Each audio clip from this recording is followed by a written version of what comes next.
Hello, welcome back to the long-suffering YouTube channel. My name is Jeff. Excuse my voice. Excuse the dark circles under my eyes too. Last night was a tough night. It was hard to sleep after what my sports teams did to me last night. But I'm going to make another video because I find these videos very therapeutic. It helps kind of get over the anger and frustration that I have for what my putrid sports teams do to me seemingly on a daily basis. Last night was one of the most excruciating nights of sports watching I've had in a very long time.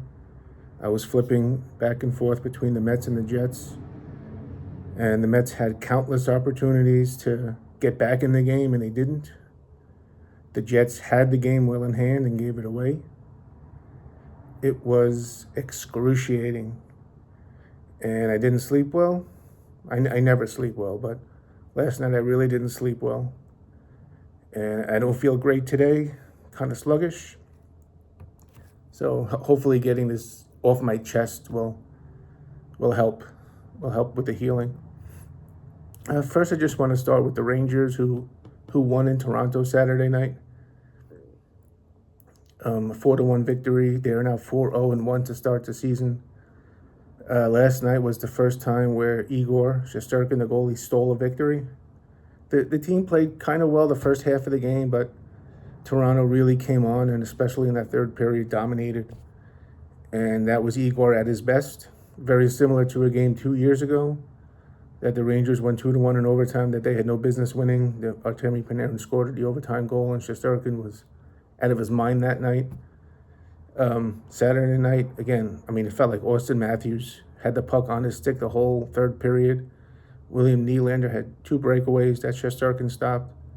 Point-blank chance after point-blank chance, and Igor stopped everything except for one. Austin Matthews did score. And then eventually Chris Kreider and Artemi Panarin scored empty net goals, put the game away. So 4-0-1 start. It's still too early to get either too high or anything. It's just such a crazy long season. Who knows what would happen, but Igor, if that's the type of goaltending he's going to give you throughout the season and into the playoffs, then maybe that $12 million doesn't sound so bad. But again, that's a different day conversation. We'll start with the Mets. I never expected them to beat the Dodgers. The fact that they did win 2 games, I think, is a minor miracle. I'm glad they won Friday, so the Dodgers couldn't celebrate on Citi Field the way Kansas City did in 2015, the Giants did in 2016, San Diego did in 2022. Even going back to Shea Stadium, the Yankees celebrated on our field in 2000. The Cardinals celebrated in Shea Stadium in 2006. So it was nice to stave off elimination, give the fans one last party, so to speak, and they went back to LA, and the Dodgers are the better team, and it's not even close. The Dodgers are built to win a World Series. The Mets aren't. This was kind of a transition year for the Mets. We saw the emergence of Mark Vientos, who I think should be the first baseman of the future. I think they should let Pete Alonso go. Whatever Alonso wants, I don't think he's worth it. I think he's overrated. I think he's a one-trick pony. I think he's a modern-day version of Dave Kingman, where all he tries to do is hit home runs. And, sometimes you don't need a home run. Sometimes you just need a hit. If it's second and third, 2 out, 9th inning, you're down by a run. You don't need to be taking those big, powerful home run swings that he does. But that's his game. That's all he does. That's all he tries to do. And, of course, occasionally he will connect and he will hit a home run. But give me a hitter. Like Mark Vientos is turning into a hitter. Francisco Lindor's entire season changed when he became a hitter, when he started hitting the balls where it's pitched. If it's outside, he's going to drive it to the opposite field. If it's down the middle, he's going to drive it to center field. If it's inner half, he's going to try to pull it. Alonso tries to pull everything, and that's where he gets in trouble. And that's what happened to Francisco Alvarez, too. He tries to pull everything. Pitchers know that. Opposing managers know that. Just give him a steady diet of off-speed pitches on the outside part of the plate, and he'll strike out, or he'll ground out, or he'll pop up. So Alonso, who's going to be 30 in December, You can make a case that his swing is already starting to slow a bit. I would not sign him. Offer him the qualifying offer so you get the compensatory draft pick. But I would not sign him. Vientos is my first baseman. We'll see about third base. Maybe Brett Beatty. Maybe Ronnie. I forgot his last name. He tore his ACL. Mercurcio. I forgot. I apologize. I forgot his last name. But maybe he's your third baseman next year. And I'm confident that the Mets are running in the right direction.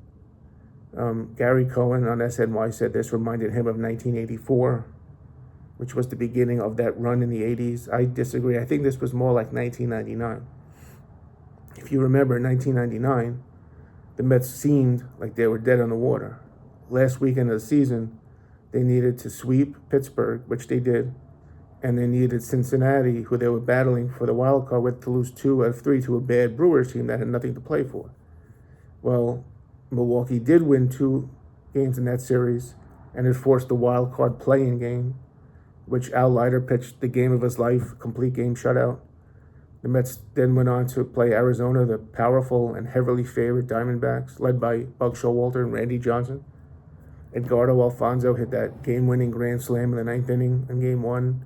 Todd Pratt, the most unlikeliest hero, had the series-winning walk-off home run in Game 4 off of Mike Manti, dead center field. We've seen the highlight a million times where Steve Finley, the center fielder, was going back, and he reached up and he thought he had it, and he didn't have it, and he just stands there with his hands on his hips. And the Mets then played the Atlanta Braves in the National League Championship Series. That was the whole John Rocker craziness where Atlanta was up 3-0. The Mets fought back. The Robin Ventura grand slam single, forcing a Game 6 in Atlanta. But Atlanta was the better team, and the cream always rises to the top.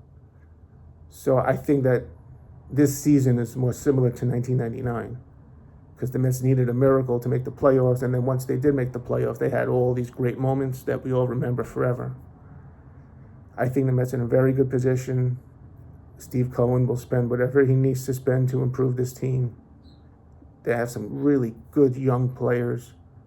Luis Angel Acuna, Drew Gilbert, Jet Williams. I mean, they have some top-notch prospects. Well, hopefully Francisco Alvarez comes back a different player next year because he was at one point rated the top prospect in all of baseball, which blows my mind considering how bad he's been as a major leaguer. But he's only 22, so he has an upside. Now, you knew that sigh was coming, right? Because now we have to talk about the stinking freaking Jets. What else can we say that hasn't been said before? Everybody that makes these little videos, podcasts, rants, it's all the same thing. Different week, but the same thing. Once again, the Jets find a new way to lose. They actually started out great. They were up 15-6. The offense was humming. Rodgers is dissecting that great Steeler defense. The Jet defense was making Russell Wilson look foolish. I mean, he was on the verge of getting booed out of that stadium. It was a controversial decision for the Steelers to start Russell Wilson instead of Justin Fields. But Mike Tomlin did. And it didn't look like a good decision until... I mean, I don't know if it was Rodgers' fault or Garrett Wilson's fault, but Rodgers, they were moving the ball late in the first half. They're up 15-6. You have an opportunity to score, and then you get the ball to start the second half and put the game away. And it looked like another miscommunication where maybe the ball was underthrown. Maybe Wilson should have sat down in the zone. He didn't. He kind of kept running a little bit, and the ball was underthrown, and then the Steeler guy made the interception, and Steelers scored a touchdown. And another interception where Rodgers threw a nice touch pass over to the left sideline. It hit Garrett Wilson right in the shoulder, goes right to the Steeler defender, returns it to the 1-yard line. They score again. They take the lead, and the game was over. And the Steelers went on to blow the Jets out, scoring 31 unanswered points. The Jets went from winning 15-6 with the ball in Aaron Rodgers' hands to losing 37-15 and getting embarrassed again on national television. I don't know what to say anymore. I'm really flabbergasted. I'm dumbfounded. Davante Adams didn't really help. Rodgers had him open a few times and missed him. And look, I've been saying this for a couple of years. This isn't 2016 Aaron Rodgers. This isn't the discount double check guy. This isn't the baddest man on the planet.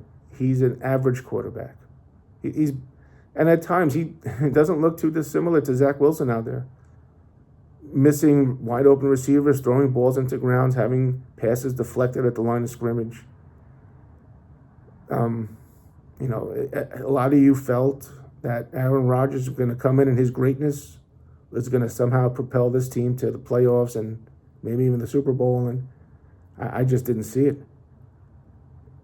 The foundational and systemic problems with this franchise, they're still here, and Rodgers isn't changing that. He's not good enough to change that. Not anymore. And now we got Hassan Reddick coming in. Big deal. What's that going to do? He doesn't help with the run. And they can't stop the run. And they don't seem able to make the necessary schematic changes on defense to be able to stop the run. Good running teams will continue to run the ball down their throat. Patriots can run the football. So if they commit to their running game on Sunday, would you be surprised if the game is close in the fourth quarter? I won't be. Aaron Rodgers is not good enough to carry this team. The Jets defense isn't good enough to carry the team. They need to be playing complementary football, which is where offense and defense and special teams all contribute. And it just doesn't happen. And I posted on Twitter last night, and I think it's so true. This Jets team is soft. They are a paper tiger. They have a glass chin. They are soft. As soon as they get punched, they collapse. They run away. They put their tail between their legs, and they're heading for the hills. They want no part of a street fight.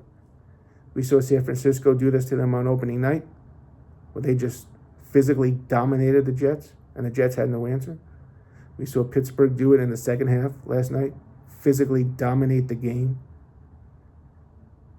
I think Denver kind of physically dominated the Jets too. If Denver had a better quarterback, that probably would have been a blowout, but Bo Nix was terrible. And I think this season is just about over, even though there's 10 games left. How can anyone feel confident that they're going to win 9 of these next 10 games to make the playoffs? Maybe they'll win a couple.